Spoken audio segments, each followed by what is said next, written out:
Hello everybody, welcome to Remrov's World of Autism. In this video I want to give you my top 10 advice for parents of autistic kids. I'm just going to give you them in random order. Okay, number 1.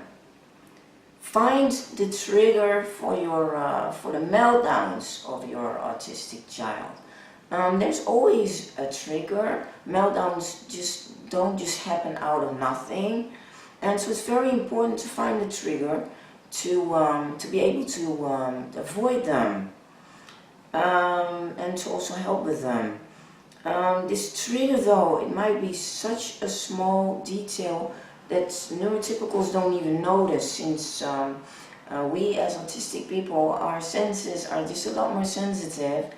And so it might just be a sound, a small sound, or anything, clothes that are scratchy or itchy, anything small that you don't even notice. So it's very important to find the trigger. Number 2, a safe space, a room for your autistic child that's just for him or her. Where he or she can be safe, and where it's quiet, and where he or she has the things that he likes. And a space like this, like a safe space, is very important to be able to recharge the batteries again after being at school, for example, for a whole day, or being out and about. It is very important to have a space like that to recuperate from it and to recharge the batteries. Number 3, don't use expressions or sayings too much. We as autistic people, we take language extremely literally. And expressions and sayings is just too difficult to understand, and it just causes a lot of confusion and misunderstandings. So be careful with your language. Just use very specific and literal language. Then we go to number 4, which is Instead of saying what is not allowed, say what is allowed. That's something like seeing things on the positive side.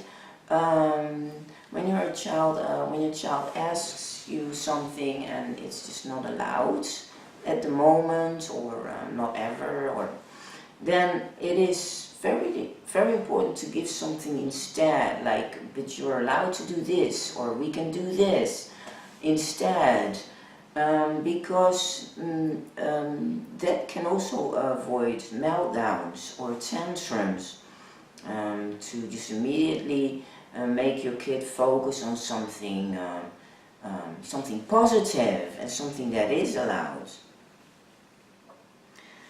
Then we go to number 5.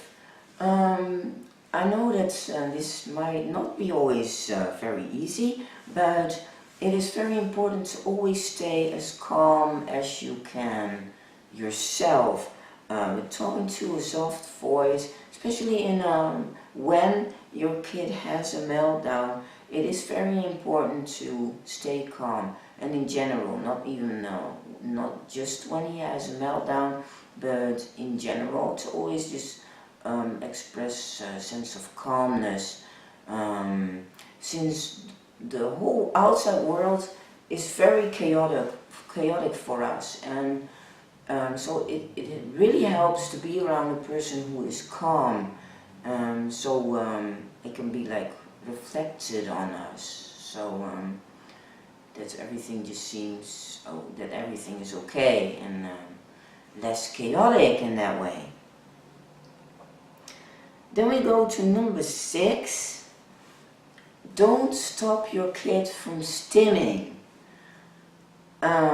even when it's in public, because stimming is a way for us to cope with our environment. We live in a neurotypical world, And we as autistic people, well, we are autistic and we see everything in a different way, in a way more detailed way. Things can be a lot more overwhelming for us. And we need stimming to be able to cope with that. Like rocking back and forth, for example. To keep ourselves calm, to regulate ourselves. So if you stop that, it's kind of a natural movement for us. And if you stop that, then it's just going to feel extremely unnatural for us, and it's going to be making it more difficult for us to cope with everything around us. Then we go to number 7. I think we are at number 7 right now. Don't force your kid to make eye contact. A lot of autistic people avoid eye contact, and that's for a very good reason. For example, when I make eye contact with a person, I mean, I try to do it, but I find it extremely difficult.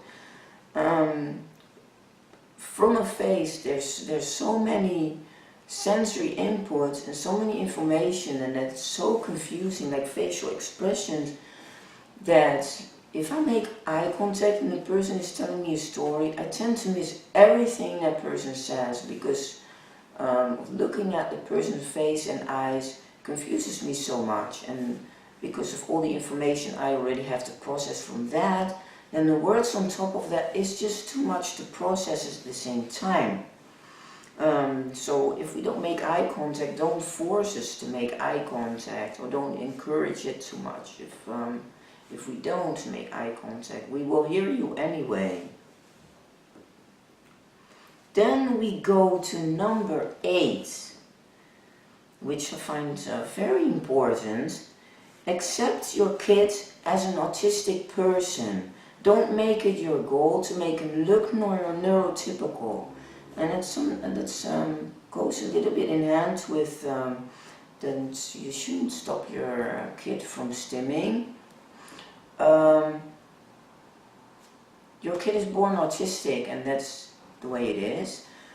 He or she will never be neurotypical. So my advice is just to accept him or her as an autistic person, and to focus on the good things about that,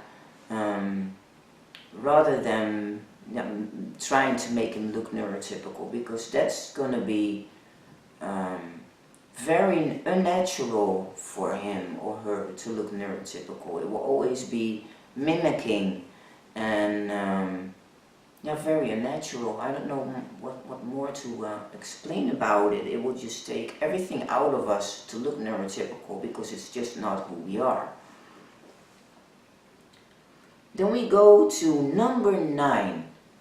I already said it a bit in my last point. Focus on your kid's strengths rather than his weaknesses. It is good to build on your weaknesses and to improve on weaknesses, but what's even more important is to focus on your kid's strengths and to build on that. There will always be things that will always stay difficult for us. Things that neurotypicals are very good at, and some things we might get better at, but some things we will never be good at. But there are a lot of things that we are very good at, and often even better than neurotypical. So it's important to focus on those and to build on that, because that's what's going to make your kids thrive. And then number 10, last but not least, and this is a very important one, maybe even the most important one. I have 3 points to remember. If we don't speak, it doesn't mean we have nothing to say. If we don't make eye contact, it doesn't mean we don't hear you. And the most important one, it's something a lot of parents of autistic people, kids struggle with, and I can totally understand that. if we don't hug you, it doesn't mean we don't love you. And it's yeah, very important to remember. Hugging is often very difficult for autistic people. Not for every autistic person. I have learned it more.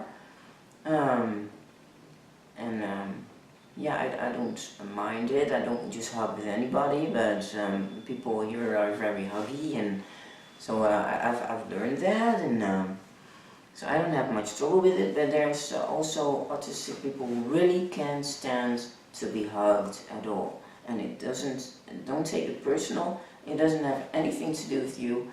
It only has to do with sensory issues. So that was it. This was my video.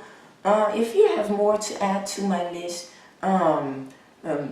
feel free to do that in the comments below this video. Subscribe to my YouTube channel if you haven't done already, to stay updated about my latest videos.